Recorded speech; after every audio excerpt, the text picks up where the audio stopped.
moral questions. You have to ask questions of the heart if you want to get to the bottom of these things. A similar correlation when we talk about guns. You hear these horrible stories about these people that walk into schools and do horrendous things that bend the imagination, things you can't even imagine just happened.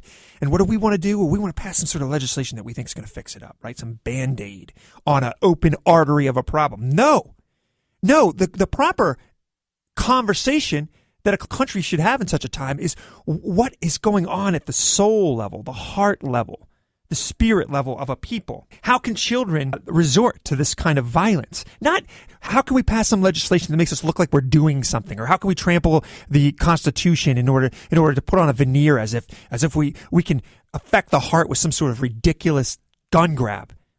Or in this case, that we can affect young men who are drowning in pornography, by the way, who are drowning in every single film, mirroring some sort of horrific sexual experience on screen, who are at no point in time through their media, their art, their music, caused to elevate their minds, elevate their sights, elevate who they're going to be as a person, cultivate character, cultivate a person who contributes to society in a personal and spiritual way.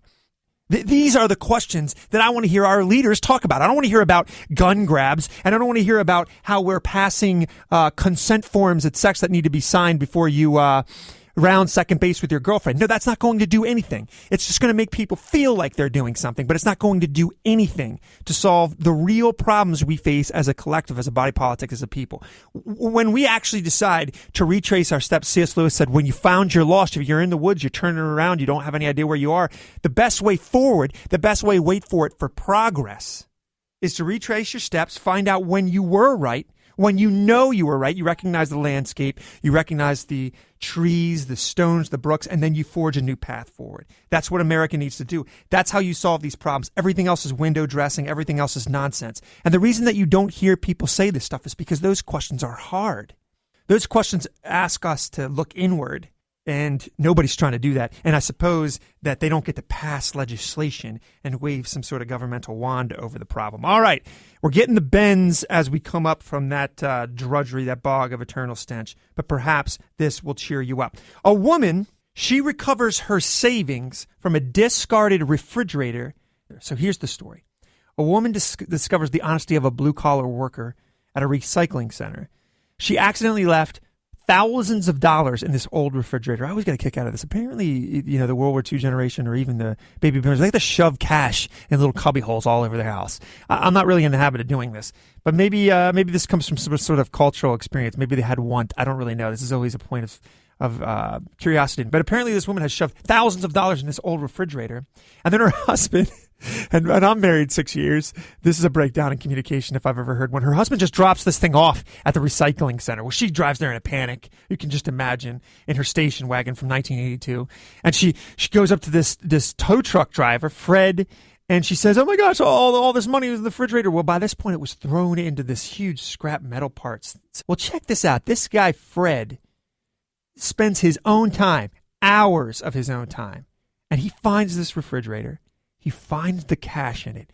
Then he spends more time and more of his own money to track this woman down and give it back to her. Pretty moving. I think Fred should consider politics, if you ask me. Fred's got the stuff. I'd vote for Fred. That's just my opinion. But that's the kind of stuff that happens all over the fruited plains, and you just don't hear about it. But I want to make sure that you do hear about it on this show. I'll give you one more. I was touched by this story too. A thank you letter to a former boss. Okay, so there's this med student, and she takes a job. And I gave you a Dairy Queen story a couple weeks ago too. So apparently Dairy Queen's cranking out some good citizens. But anyway, this woman, she's a med student. She has a job at a Dairy Queen under this owner, Yavani. And years of kindness. This restaurant owner employs this woman. Tons of flexibility with her schedule. When it was slow, would let her go back and study for her MCAPs, etc. Well, she stopped working there a couple of years ago, and she's since become a doctor. So her dreams have come true. By the way, this lady is an immigrant to the United States of America. But she never forgot the care, the compassion of that owner for her. She never forgot the fact that in a country that wasn't her own, where she didn't have family, this woman stepped in and was not only a provider of her means, but a friend to her, an encouragement to her. And this, of course, is a two-parted story, because I love the fact that this shines a good light on business owners, how much of a pillar in the community they are, how much good they do. Not only do they deliver a paycheck, but so many of them graft themselves into our life and care about us. In fact, I would argue some people don't even really know how much the sacrifices that some of these small business owners take to continue to employ people. Sometimes they take out huge loans. Sometimes they sacrifice their own prosperity. That actually happens, especially with the smaller businesses.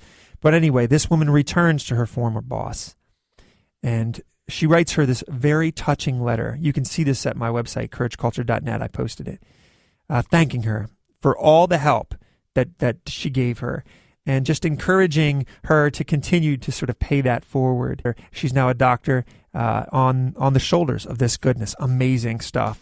My name is Brock Lawley. Thanks for listening.